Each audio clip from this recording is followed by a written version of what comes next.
Hey guys, Brentford's Laser here, and here's my deck profile. I ran one Dad, one Chaos Sorcerer, one VLS, one Gores, two Trags, three Caiuses, two Maxis, two Grand Soils, three Gallus, two Cyber Dragons, two Card Troopers, two Birdmen, one Veiler, two Lilas, two Extra Swords, two Gigantus, two Tour Guides, one Sangan, one Neospatian Granville, one Card-D, one Silver Sentinel, and my four spells were Pot of Everest, Monster Born, Dark Hole, and Heavy, and my one trap was Treacherous Trap Hole.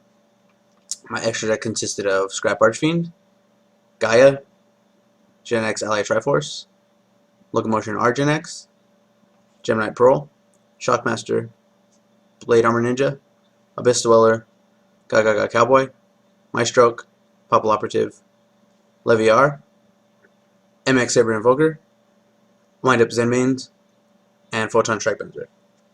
And basically the way this deck works is you just have a lot of boss monsters. You have Dad, Chaos Sorcerer. I mean, he's something like a pseudo boss monster. BLS, Gores, wins games. Trag gets pretty big. If you don't really do anything, you're going to have a lot of monsters in your hand, usually.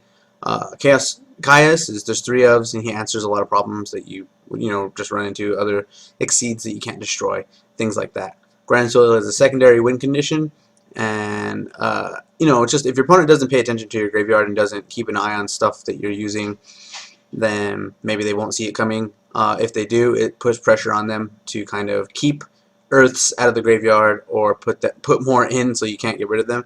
But that's what Pot of Avarice is for. And Leviar, when you get things removed from play for Gigantus or whatever, stuff like that. And that's another thing that Gigantus is for graveyard control. If you have too many Earths, bring him out to the board, and you're pretty good to go. Silver Sentinel is kind of a bluff card. I usually don't normal summon him or anything like that. Sometimes I'll special summon him with MX Saber Invoker since he's a level 4 Earth Warrior.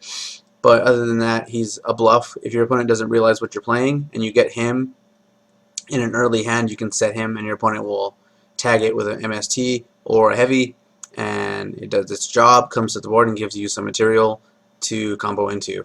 The Tour Guide is pretty standard in most decks with the Sangan, but in this deck, actually in this version, I didn't put the Thrashers in. There's supposed to be Thrashers in here. I forgot to put them in, actually. But anyway, so there's also supposed to be Thrashers.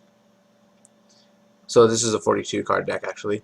So just imagine that there's two Thrashers. But you would want to, there's an OTK where you special summon Thrasher, then normal summon Tour Guide. So, and then you go into MX Saber Invoker, and when you invoke out Extra Sword and go into Armor Blade with Thrasher, since they're warriors, you can go into Blade Armor, and he's 33, or 32, sorry, and then you attack twice for 64, and he's 16, so that's game. And that would be OTK in the deck. That's really cool. That's actually bothering me that Thrasher isn't in there for show, so let me go ahead and put 2 in there for you. Okay, so this is a 42 card deck. I just forgot that I had Thrashers in there. But anyway, so yeah, your plays is just a lot of just summoning monsters. Gallus, you go Gallus. Oops, I hit my Trag. You just took, a lot of damage. What is he, a 10-star? 2,000 damage. So, I hit Grand Soil, you took 1,600 damage. I hit Sorcerer, you took 1,200 damage. Okay, cool, let me play Pot of Everest now, put myself back in my deck. Or Birdman. You go Gallus into Birdman, back into Gallus again, put some Earths in the graveyard, Grand Soil. It's a really fun deck. I really like this deck. It has a lot of versatility, even though it seems like it wouldn't, just because there's a lot of monsters. Its major downfall is it doesn't have a lot of answers to back row. You really have just Heavy, Caius, and Lila. But if your opponent has Veilers or Bottomless or anything like that, you're not really going to hit a lot of things. So you just kind of have to hope they exhaust their monster removal or aren't playing very much monster removal, and hope for the best, basically. Grand Mole does a lot of work. He gets rid of answers your opponent might have. He gets rid of exceeds that your opponent might have that are in the way. Just things like that. Treacherous Trap Hole is always live. which is awesome in this deck. Card Trooper just fuels the graveyard for your Chaos Food, or with Chaos Food or with Grand Soil Food. It just, you know, makes it easier to bring out stuff. Dad, whatever. Maxis are for heavy special summoning decks. And it's also Earth. Card D, sorry, gives you hand advantage when you've, you know, used up a lot of special summoning cards, and is also Earth. Okay, and that's about basically it. You can figure the deck out. It's really fun.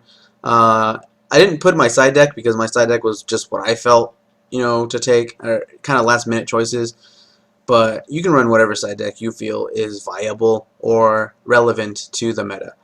But the extra deck, Scrap Archfiend is a level 7. There are lots of level 4 monsters in the deck.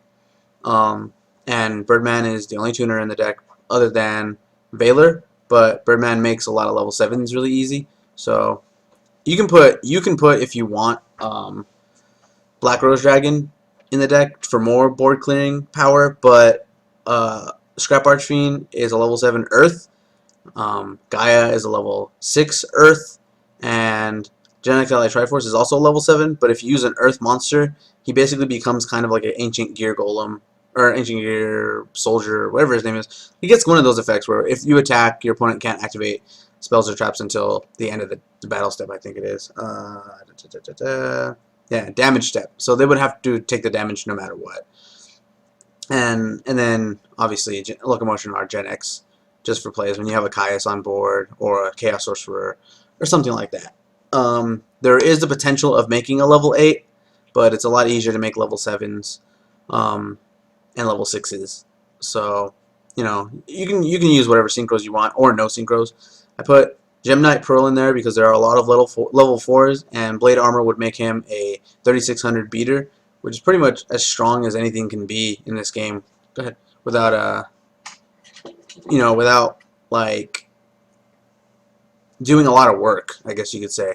Shockmaster. This deck has Shockmaster plays. It's really cool.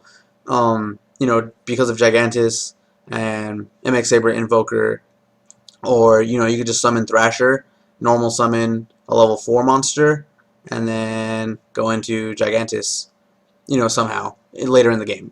I've done it before. It's really cool to be able to do that. And so, you know, you can make Shockmaster a big Shockmaster if you're lucky, a 3300 Shockmaster, which is amazing. Blade Armor Ninja, you know, I only have the one in here. You're probably only going to ever need one. You know, you could run more than one if you want. Abyss Dweller is a pretty good answer for a good number of decks. You can use it against Mermaid Atlanteans. That's probably the major threat that you would use that against. Gaga Cowboy is pretty cool if you need to do a little bit more damage. If you use extra blade to make him, or extra sword, then you know, he'll become a force to be reckoned with all on his own. He'll be 3500 with his own effect, or you could just deal 800 damage. And then My Stroke, for obvious reasons, just to put big threats face down and be able to handle them with other monsters, or himself if you use extra sword to make him. Populative is the same thing. And if you use extra sword to make her, she becomes even deadlier. Let's say your opponent has a face down monster, you flip it face up, and it loses 600 and she has 3100, so that's pretty cool. Leviar is to get back things from out of play, obviously. And he's level 3. It's easy to make level 3s in here with the Galluses and the Birdman, you know, and the Grand Mole and the Sangans, the Tour Guides and all that stuff. MX Saber Invoker is for the OTK. It also gives you a lot of board presence. Zen Mains is just to stall. And I play Photon Strikebounder because there are a number of level 6s in here, or it's easy to make level 6s. So you make a Gaia, and then you special summon a Chaos Sorcerer, or you have a Caius on the board, and you bring out another Caius, or a Caius and a Chaos Sorcerer. Any number of things, you know. It's pretty easy to get them out. And actually, I just played DN right now. A little bit earlier. I was playing on unrated. I'm just going to play strictly unrated. And basically what happens is my opponent looked in my graveyard, looked in his graveyard, I had a Photon Strike Bouncer on the board, and he just quit the duel. Because Photon Strike Bouncer just wins games. I mean, he's big, he has a big defense, and his effect is pretty brutal. You know, it makes you to where your opponent has to decide, do I really want to get this effect off? And if I try, it's going to, you know, I have to use a couple other effects to either get him to waste all his materials or somehow get rid of him. And if they don't have the answer, then it's pretty much game. But yeah, that's basically the deck. So this was a really fun deck to play with. I'm probably going to play this deck as long as it doesn't get nerfed at all. I'm assuming Monster Reborn is probably going to go away in the next format. So I'll lose that piece, but that's okay. That's just one less spell to play. And, you know, I mean, this is an important card. It gives you a lot of plays in this deck, but you could just replace it with Call the Haunted and just hold on to Call the Haunted before you get your Treacherous Trap Hole. But yeah, that's my deck. Sorry, I fumbled a little bit with the Thrashers. I just forgot to put them in this little bracket here. But anyways, just let me know what you guys think of the deck in the comment section below. You know, any constructive criticism is fine. Just don't be negative for being negative. And that's about it. Just hit the like button and subscribe button to see when I put out any videos, and thanks for watching.